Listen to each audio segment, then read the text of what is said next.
Winter in the mountains in East Tennessee is beautiful, no doubt about it. But the other thing you need to realize is it is also very, very cold. It's a dry kind of cold. So in this video, I'd like to talk to you about how do we keep warm if you're living in one of these. Yep, it's an RV. And one of the things I noticed is this is like my first winter in here, and it's December. And yeah, I have propane. As you can see, I got the tanks here in the front. And it does work, but unless you want to be out there at 2 in the morning changing those tanks on a regular basis, and I mean like every 3 to 4 days, you got to do something a little bit more creative to keep what heat you've generated inside your camper. So that's what we're going to talk about today in this video, and then I'm going to talk to you about some of the low-cost ways that I did it that you can use too, and a little bonus at the end about how I keep my feet warm. All right, that's what we got going on today. Sit back and just enjoy the video. Okay, I picked up this flooring from Lowe's, and it's not real thick, but it's like, I want to say ½ inch, quarter inch. And what's really nice is that it provides a flooring that doesn't let the heat in. The only problem is, while it's warmer in here, it's getting a little more muggy in here. Okay, so I've done a lot of things in my camper to try and keep it warm. And I was hoping that this was condensation, but the way this is dripping in here, and it's not raining outside, that water's coming from somewhere, so I'm not sure exactly where that's coming from or what, but I'm gonna have to take this off and figure out where the hell that water's coming from. Okay, so I pulled that trim off, and you can see the wood framing up in there, and there was some water up there, and it came rushing down when I pulled that frame off, but doesn't look like the wood itself is wet. It looks like I'm getting water from the top. Again, that could be condensation. So these interlocking foam mats, they have the border on them. And if you link the border together, it gives you something that you could put maybe up in here. And I noticed that with these, there's room, there's gap all the way around. So what I'm going to do is I'm going to cut them to size, and I'm going to duct tape them in and see if I can't create an insulated barrier on the edge to keep the moisture from condensing inside the walls up here. Now, I got a water droplet there. So I'm going to try and tighten these up, and then I'm going to create an inside edge and then a bottom to try and keep it more insulated. And we're going to see how that's going to work, because I can't have this condensation in here or I'm going to get mold. Okay, so that's where I'm at. Okay, so I'm working in the real world. This place is a little messy, but here's what we're going to do. I've got these tabs on the side, so I'm going to take this, I'm going to lay it into the corner after I cut the tabs off, and figure out what my dimension is. I'm going to trace it out, and I'm going to cut it so I can slip in an insert up into these to try and keep them insulated and warm. Keep the warm from the cold.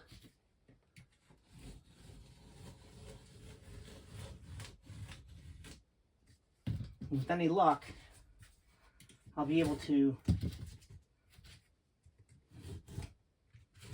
get a couple of these. Now I've got 6 mats, so I should be able to get a couple per. And then if I can lay in this foam mattress piece that I have, this piece here in between, I should be able to get a really nice barrier between the heat and the cold to stop that condensation. Now, just as a point of clarification, you can absolutely buy these inserts. I'm sure there's a company that sells them, and I do remember that I looked up the price and I looked at it and I went, this is nuts. I can make this for a whole lot less. So yeah, as a matter of convenience, you can buy them, but as a matter of practicality, I'm on the side of a mountain in the middle of the wilderness. Yes, there's stores nearby. No, there isn't an RV store nearby. And yes, I could have some shipped to me, probably through Amazon. But again, I don't like to waste money, and I had 6 of these things left over from doing the floor, so it just made sense to cut them out and give it a shot. Now, the goal here was to get them to fit in so that they weren't pushing out the plastic, which did give a little bit, but also to make sure that the square formed a good tight bond or tight seal without actually having to glue them in. Because honestly, at some point, it'd be nice to be able to take them back out, especially in the summertime. So, yes, they were custom cut, but it wasn't that difficult, and it just took a couple test fits and a couple little extra tweaking to get them right. So that fits now.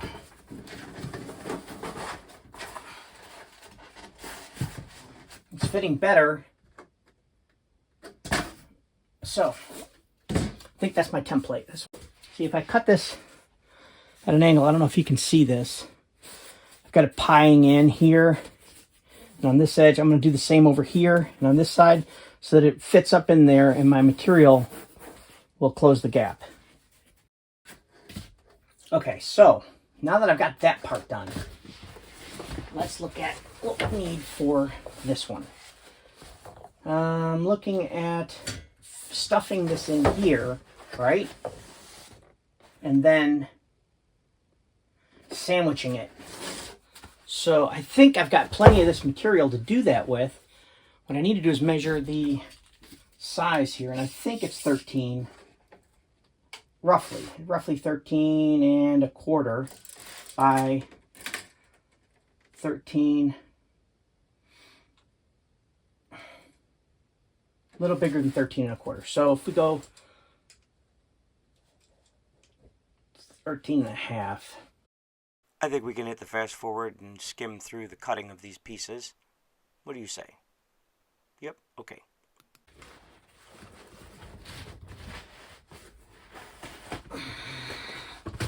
Now, just as a note, this memory foam was what I put on my bed.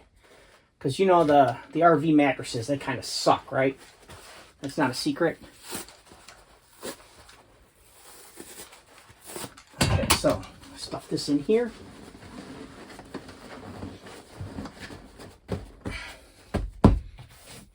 Stuff this in here.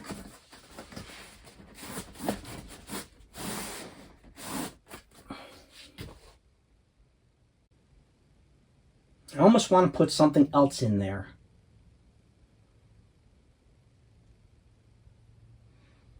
Like another layer. But I think that's going to be significantly better than what I've got right now. And we're talking, what is that? I want to say that's 4 inches of insulation. It's about, my finger comes to about here. So we're looking at, yeah, about 4 1/4 inches of insulation. And then if I throw some of that boarding in around the edge at the bottom, I think I'm going to be in good shape. Okay, I found the duct tape. So,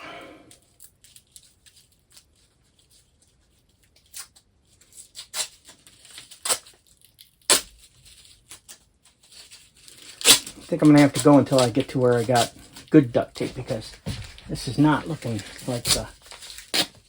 Ah, there we go. Now we got sticky. Okay. Leave that up here for now.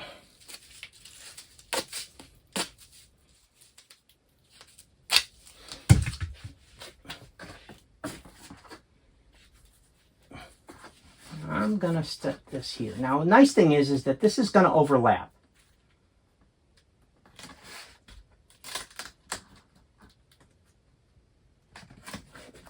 Tried to make a nice right angle here so that when I bring the other one around, it'll come in.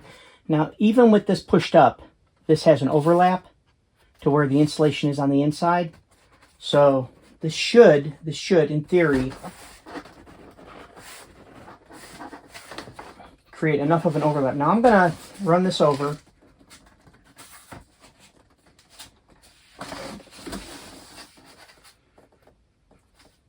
I should have moved it over a little more. Okay, well, you know, you live and learn, right? Nice thing is, seeing this stuff really does hold well, so.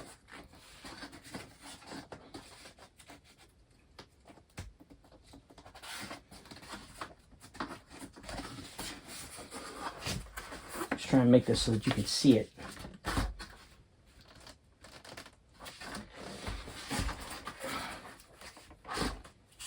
with any luck, this will work for not just the heat, right? But the air conditioning.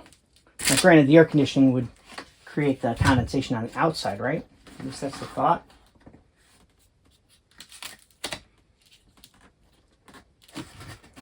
I am seriously editing this clip and speeding it up so that it doesn't become extremely redundant and difficult to watch. I think you get the idea of what I'm doing here. If not, ask me a question in the comments below. I'll be happy to answer it. Okay, so let's bring you over. Let's see what our issue is. We got one built, right?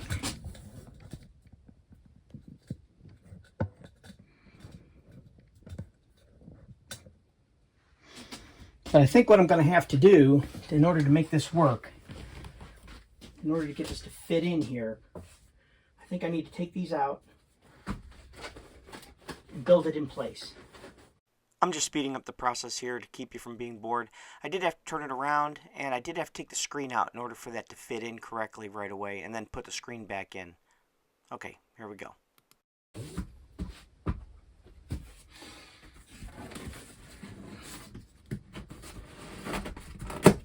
This is almost my air layer, so that nothing's going up there, right? Okay, now let's try that again. Put this guy in.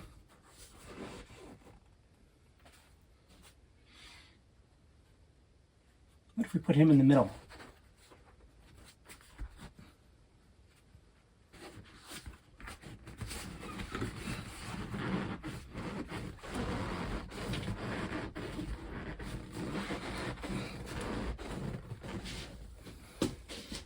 I don't know if you can see that. I need to make sure.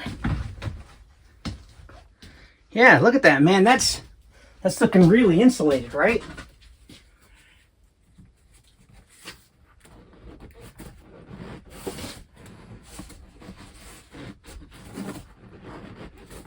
I'm almost wishing I cut this a little bit bigger, but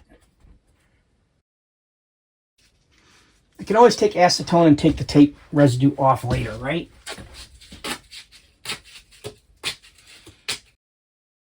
Okay, so as you can see, I decided to tape this up. And I thought that it was going to be a good idea specifically because I didn't want this to fall out. It was cut tight enough or big enough that it would squeeze in there and it would probably have held. But then the other thing is I didn't want warm air to mix with cold air and create any condensation up inside there around the insulation and then create some kind of mold issue later. I figured that when spring and summer comes around, when it's not snowing, I can just take this right back off. It won't be a big deal. It's just a little bit of tape. And as I mentioned, I can always use a little acetone to get the tape residue off the plastic. So. All right, so we're 2 days later, and I've got no condensation, no water on the floor, and you touch this, it doesn't even feel cold. I mean, it's like slightly cooler, but there's no air getting through there, no condensation, no water on the floor. Over here, no water on the floor. Same thing. It's in good shape. So, yeah, if you're out there in winter camping, there's snow on the ground, 70 degrees inside my camper. It's very comfortable. Now, I don't know that I am not going through a ton of propane, but I'm getting no condensation, so that's a good sign. I want to point out one other little thing here. This dehumidifier, which was really cheap on Amazon, it is working. I emptied it yesterday, and as you can see, it's got water in it again. Let's see if I can tip that. So it's pulling water. It's not pulling a lot of water, so maybe that's because I'm not generating a lot of water. But if you're going to seal off your skylights, you should probably be running a dehumidifier. Now, I've got my generator running out there, as you can see, and it's creating, good electricity here. If you're going to run it, use the power. It's probably making more power than you need. Run your dehumidifier. That concludes the RV part of the insulation. Now, I wanted to talk to you about one other little thing. I grew up in Western New York, and I hated winter, and mostly because my feet would always be so damn cold and wet and miserable. Alright, so here's an idea.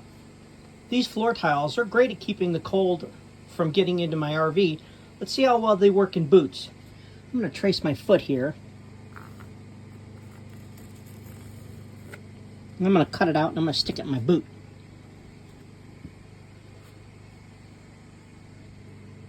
I mean, we got odor eaters, we got those, and for 10, 12 bucks you can buy the insoles, right? And this stuff is really spongy. And it seems to feel pretty good walking on it here in the trailer. Let's find out how well it works inside a boot for keeping your feet warm.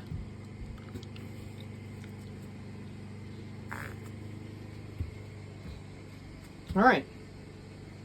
That's some funky looking feet, but I got 2 pairs of socks on, and I can always trim them down. You can't make them bigger. Okay, so with a razor knife, they cut out pretty easy. And, okay, those are some funky looking feet. I'm going to say it, it's true, but we're going to see how well they slide in. Now, something to notice, I noticed this when I was walking on them. These have 2 different textures, this texture and this texture. Now, what I would say to you is that somehow the little pockets of air in here seem to make my feet warmer when I'm walking on them.